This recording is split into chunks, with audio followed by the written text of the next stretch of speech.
When I compared Kazakh language to Turkish language, they said this is not like Kipchak word. I guess Krim Tatar language might be like middle of Turkic languages. Russian Empire. And all those Turkic nations could understand the writing in Crimean Tatar. Do you guys prefer to say Krim Tatar or just Tatar? That's the political thing. You mean that it can be political, so you don't want to tell that? To erase us as a nation, they preferred to say, oh, you're Tatar, go to Tatarstan. Nogai language, Kazakh, Kyrgyz, all those languages are quite close to us. Nevertheless, we share the same ethnonym. Our languages are not the closest ones. They thought I was Russian, which really pissed me off actually. In China, mostly people were thinking I'm from America, or they were thinking I'm from Germany. Hello guys, and welcome back to my channel. Lately I've been getting so many views related to the Turkic nations and of our languages. And in today's video I'm going to interview Tatar and Krim Tatar brothers, so I hope it will be very engaging and interesting for you. Before we start the interview, please subscribe to my channel and consider supporting me. Today I invited my brother nations, Tatar nation, like who represents Bulat,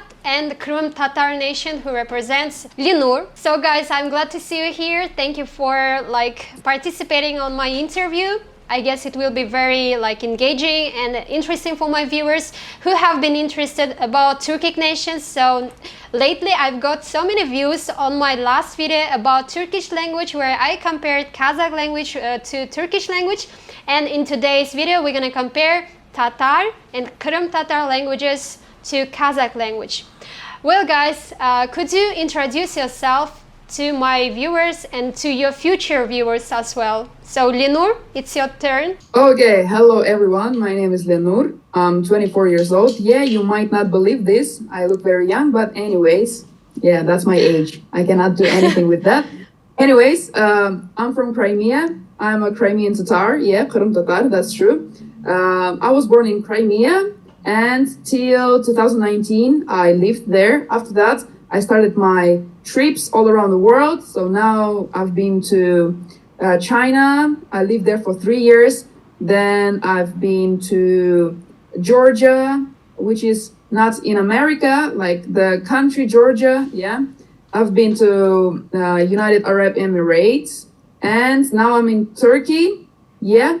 Okay, great. So you are a traveler. Yeah, okay. And actually my account in Instagram is Seyahat Delisi, which means crazy on travels.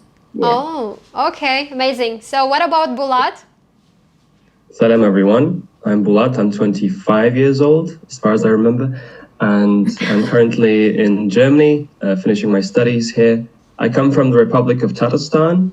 I grew up there, I studied there at school, and then I went to uni there as well. Now I'm here to do my master's degree, and yeah, I'm also a blogger or vlogger. I have my channel on YouTube where I film videos about Turkic languages, and I just love languages because I study linguistics, so I think that explains it. And yeah, I'm really glad to be in this video. Thank you so much. Okay, thank you for introduction. Well guys, my question is, I have known you as active young bloggers, taking it very serious about your culture and language and that type of things. And could you tell me what is the motivating agent to start the vlogging about your culture?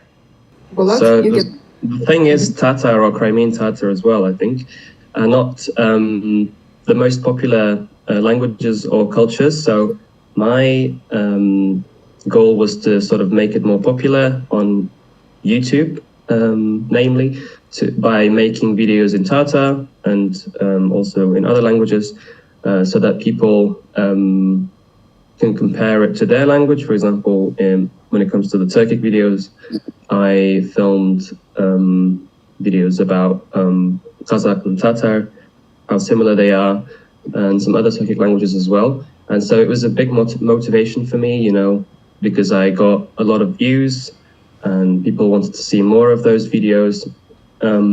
Yeah, I initially started my channel 7 years ago, where I filmed videos where I sing, playing the ukulele or guitar. But yeah, and then it kept growing like that. Okay, great. So what about Lenur?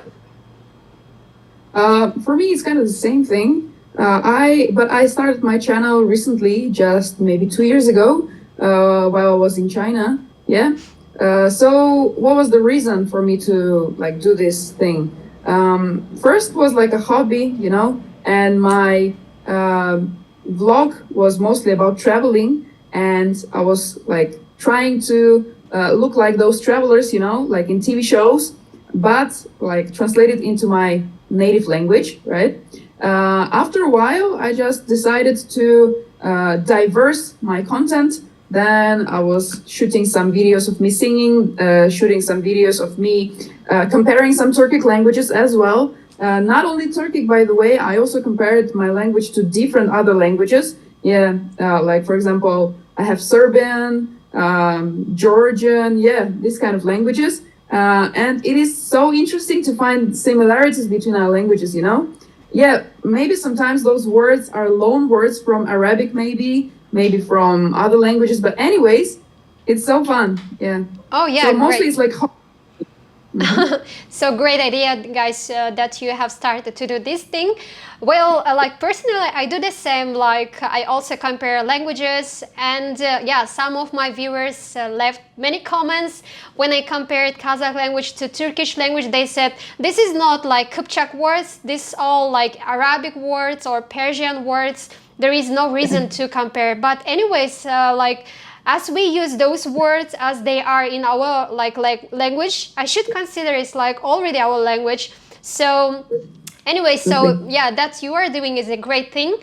By the way, let me like know, have you had any conversation with other Turkic nations? Like which nation you could understand well and which nation you couldn't understand?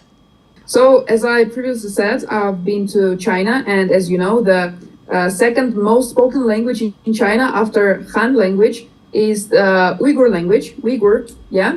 And as far as I can tell, like maybe half, maybe 50 or 60% out of 100, yeah, I could understand. It was a bit hard for me, but nevertheless, it was understandable. We could have conversation and like explain something if we could not understand the meaning, right? Also, I live in Turkey right now, and I have conversations with Turkish people. Of course, it's easier for me to communicate with Turkish than with Uyghur people. But as I understand, most probably it would be easier for me to communicate with people from the same branch of languages, not the Oghuz languages, but from Kipchak languages. Okay. That's what I noticed. Mm-hmm. Okay, guys. Same here. When it comes to Tatar, it's also very close to other Kipchak languages, like Bashkir is the closest one to Tatar, and then Nogai, Kazakh, Tatar. Nevertheless, we share the same ethnonym, like Tatar, right? Nevertheless, our languages are not the closest ones, because our ethnogenesis, like the way our nations were built from the beginning, is totally different. It's just the name that we bear in both nations, which was given by one of our ancestral, let's say, tribes, right? The Kuman Kipchak Confederation. They brought the name, but our nations were created in a specific place. That's why we are natives in our lands. Like we are in Crimea and they're in that region, in Idel region, right?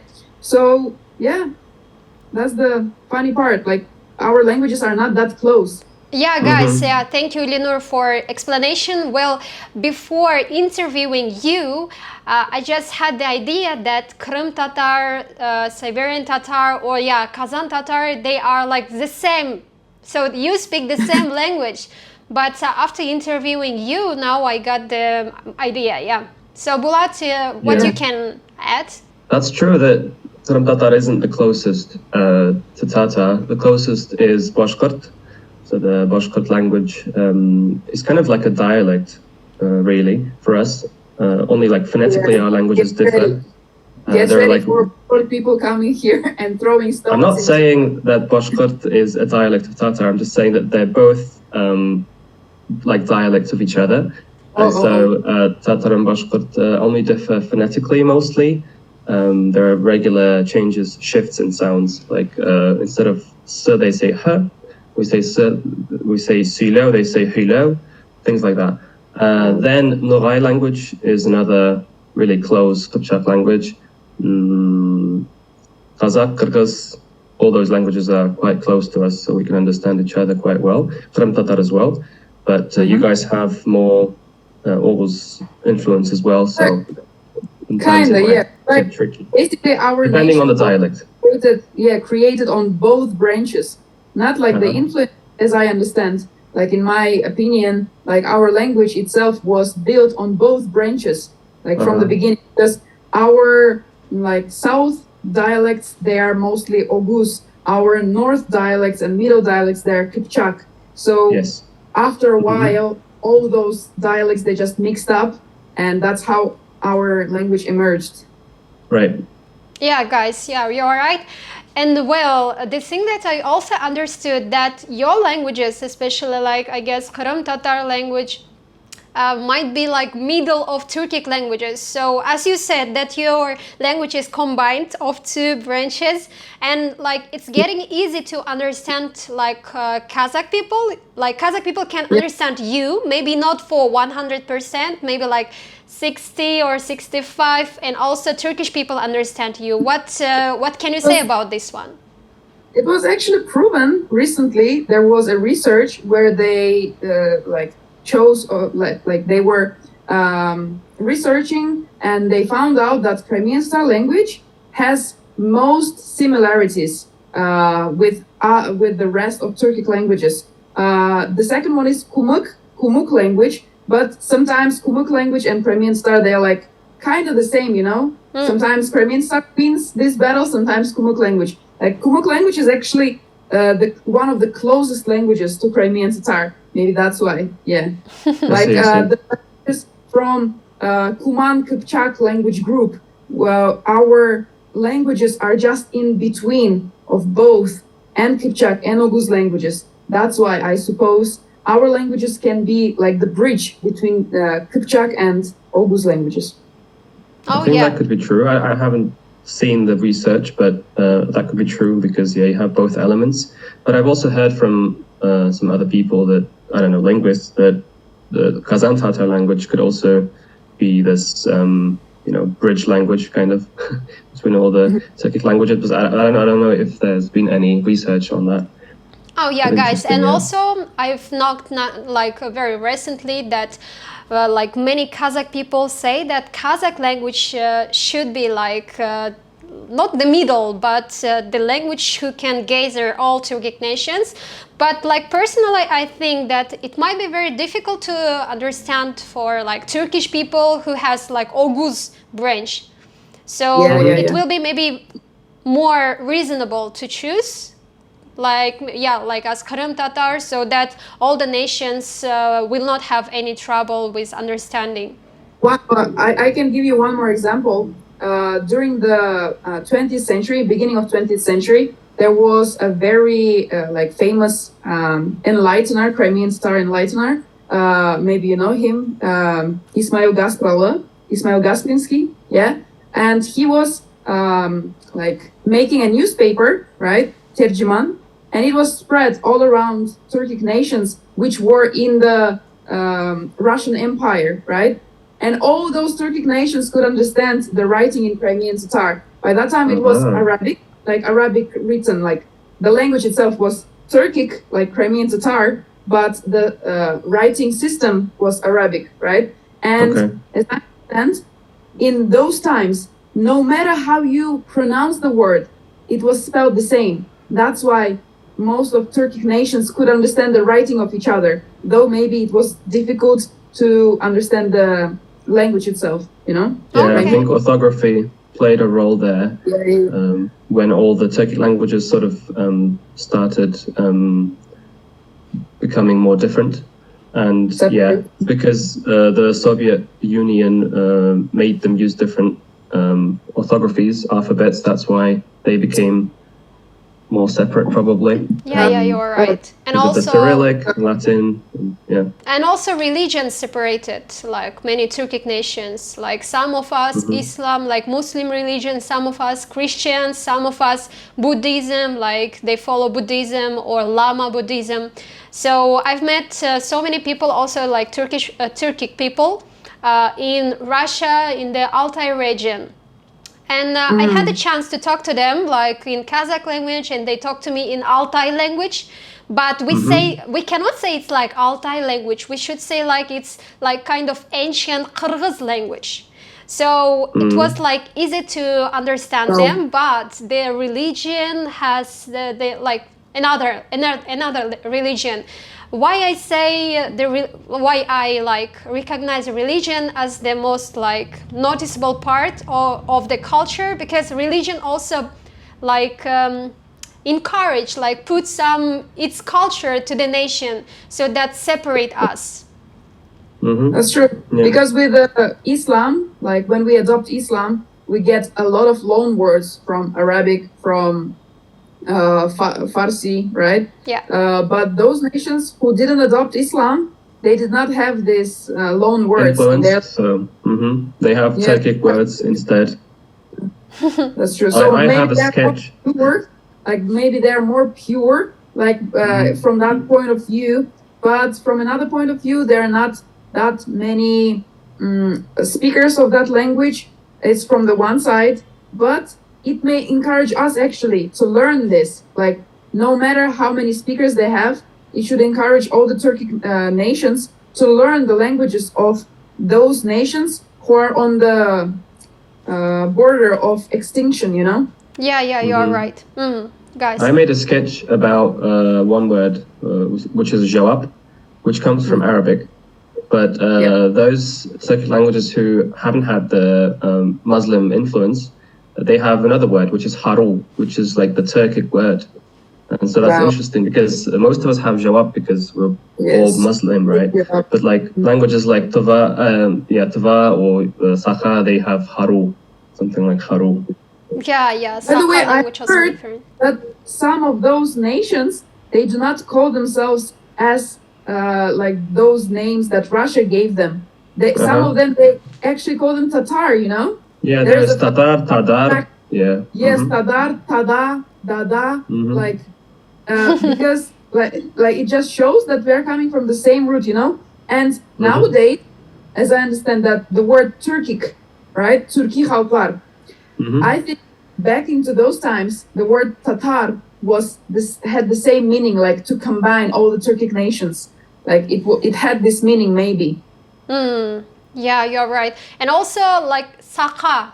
They call themselves Sakha, but when like Russian government called them Yakutia, they don't accept that name. So they tend to call themselves Sakha.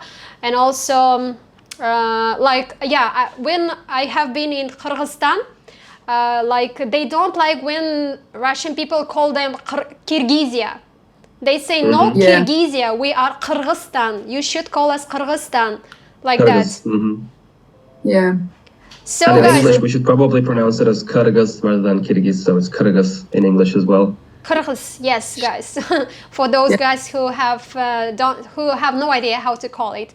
And my question is like, so as you are traveling and you have been like to many countries, can people recognize you that you are from like Eurasia? Like from your appearance, like what do they say? For instance, when people look at me, like, so as I'm now traveling around like Southern Asia, they say that I look like Indonesian, or I look like maybe Vietnamese or Thai girl, but no one say that I look like from Central Asia. So I guess it might have my like skin color, maybe my eyes, we look little bit like Mongoloid racial. So what about you guys? How people recognize you? Usually people think that I'm European. So in Germany, they can't tell usually where I'm from. But when I was in Turkey, everyone thought I was from Russia. So they thought I was Russian, which really pissed me off actually. I kept explaining that I'm Tatar actually. also, I kind of looked like kind of Asian. Some people I think thought I was Kazakh sometimes, but rarely. Actually, I did a genetic test, and I'm 11% Central Asian, so I might have some Kazakh genes as well. And I think I look Wasian. Have you heard the term Wasian, which is like white plus Asian? I kind of look like that. Yeah. First time I hear it. But yeah, I think people can't really tell where I'm from usually. Well, for me, it worked in a different way. In China, mostly people were thinking I'm from America, or they were thinking I'm from Germany. Yeah, for them, if you have like white skin, it means you're from Europe or America. Yeah, no matter what. In Turkey, mostly sometimes they think I'm a Turk, right? Until I start speaking something. And sometimes I heard people thinking that I'm from Kazakhstan because our language is more hard, more harsh. Well, that's subjective. The description, harsh. Is, yeah. Like what I mean for them, it sounds like this. Okay. Sounds like sukuba, like very soft. Yeah, but in Turkey, mostly they know who are the Crimean Tatars, right? They know us by a different name, which comes from the times of Atatürk, right? When they were calling everyone Türk halkları, like they call us Kırım Türkleri, but they mostly know us. And when you say the word Tatar, they might think about Crimea first, and then they might think about Tatarstan, right? Because that's actually true. Yeah, because of the history, because we had some like close connection. Our countries were allies in many battles. Yeah, and in Uzbekistan is the same because our nation was deported there. So in Uzbekistan, they also recognize us. When you say Tatar, they might think about us, but they usually. Also, can I ask a quick question? Yeah. Do you guys prefer to say Kırım Tatar or just Tatar? That's the political thing, because normally from ancient times, right? We were bearing the ethnonym Tatar from like beginning of the history, like from the time we remember us, right, as a nation, because in all the documents of Crimean Khanate, our Khans refer to us as Barja Tatarlar, like all the Tatars, right? He did not separate Crimean Tatar, he did not separate Kazakh, like he was calling everyone as one nation, because he was kind of how is it called? He inherited the right of the Golden Horde Kaghan, like he had the right to claim all the territories as his territory, something like this. Okay. So basically, and in all the historiographical documents like of Muscovy, you can see like when Crimean people come, they call us Tatar, like it was normal. I mean, nowadays, what do you guys prefer saying? Did you just say Kırım Tatar all the time, or? Yeah, so that's what I'm coming. After Soviet Union, right, they brought this thing that Crimean Tatar people were deported from their motherland, and we lost our country, our republic, right? We had our nation republic till 44. And after that, to erase us as a nation, they preferred to say, oh, you're a Tatar, go to Tatarstan. Crimea is not your motherland. Okay. That's why at that time, the word Kırım combined with Tatar, and then it became as one word. Yes, in English it's Crimean Tatar, and it kind of sounds like we are the branch of Tatars, but no, it's a different nation. And if you write it in our native language, it's one word, Kırım Tatar. I got it now. Okay. Okay, guys. It's hard, yeah. Yeah, but we should know about the history. Thank you for your explanation. I guess for my viewers also will be very engaging and informative. Well, guys, I guess we can complete our interview with some kind of comparing of our languages. Yes. Let's do like this. Yeah. I will tell you one or two sentences in Kazakh language, and the first sentence should translate Bulat, and then second sentence should translate Lenur. And in this way, okay? Vice versa. The first sentence, it's gonna be about like Kazakh, let's say, culture. Біздің қазақ халқында жас үлкен азаматты сыйлау дәстүрі бар. Мысал ретінде жасы үлкен азамат үйге кіре берген кезде жасы кіші адамдар келіп сәлем беріп хал жағдайын сұрайды. Okay, so we Kazakhs have a tradition of treating an older person, of treating, right? Silo, we also have this word. And when the old person comes into the house, younger people, children, they ask how the person is. They greet the old person. Okay, great. Good job. Yeah, totally very nice understanding and good translation. Well, the next sentence is for Lenur. Қазақтың тағы да бір салт дәстүрі бар. Егер де жас жігіт, немесе қыз бала тұрмыс құрған кезде жасы үлкен азаматтан, жасы үлкен адамнан бата сұрайды. So, during the wedding party, right? Not the wedding party, but maybe like when a couple gets together, right? You have a tradition, like Kazakhs, you guys have a tradition when the young girl needs to take something from the very old man, like very wise guy, right? But I didn't understand what shall she take. It's blessing. Bata. Oh, oh, how do you say blessing? Bata. Bata. Oh, I think we don't have this word, but I understand the meaning. Yeah, like okay, you great. should ask something from the. Okay, guys, and you can say, I guess you understand each other very well. Let's test me, okay? Bulat, you say one sentence, and Lenur one sentence. I will translate because we have very short of time. Okay, I'll also give you a sentence about like a tradition. Okay. Okay. Tatarlarda tanılған bir beyram var. Ол Сабантуй деп аталады. Аны біз her жай күні өткөрөбүз. Okay, Tatar people have their own like holiday, which you call, guys, Sabantuy, and you celebrate it Jai. You said Jai?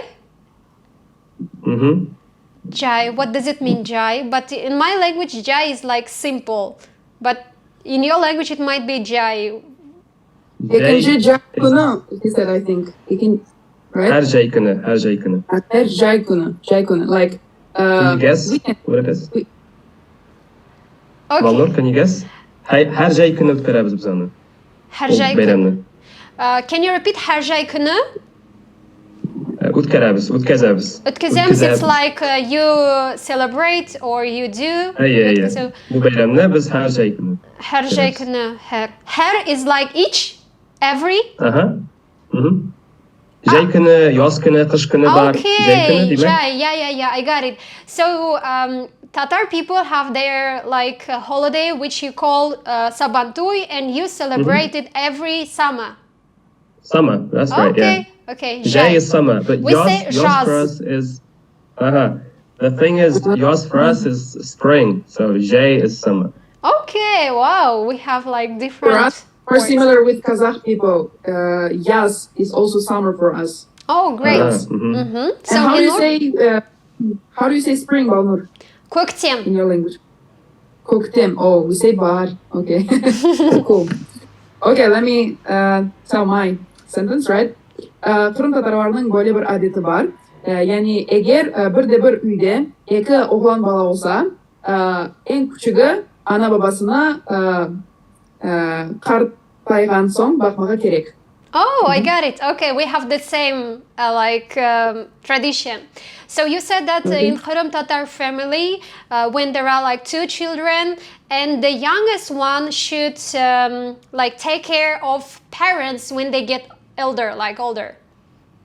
Totally correct. Okay. Yeah, great. So guys, now you see and feel how our languages sounds the same, but even we have just a little difference, but like intentionally we can understand each other, I guess. So, well guys, I want to appreciate you guys that you participated in this interview. It was my great pleasure to get to know more about your culture and our languages. By the way, if you want to watch the whole video when we were speaking in our languages, I will like leave the link in the description down below where you can go to my Kazakh channel and watch our full video. Yeah guys, and I wish you all the best one more time. And I hope to see you very soon, maybe face to face in one of the countries. Yeah, let's keep in touch anytime, anywhere. I'd love to visit Kazakhstan. Thank you so much for having us in this video. Oh guys, Yeah, thank you. I also have huge wish to visit Kazakhstan. Yeah. Okay guys, just let me know when you go to Kazakhstan, okay? Yeah, keep Yeah, in sure. touch. Rahmat. Sağ olunuz. Sağ olunuz, көп рахмет. Sağ olunlar. Thank you guys for watching this video. Don't forget to subscribe Bulat's and Lenur's channel. And if you didn't subscribe to my channel, so also subscribe to me. And consider supporting my channel by PayPal, Patreon or Buy Me a Coffee. Your support will engage me to do more interesting and informative videos ahead. Take care guys and see you soon. Goodbye!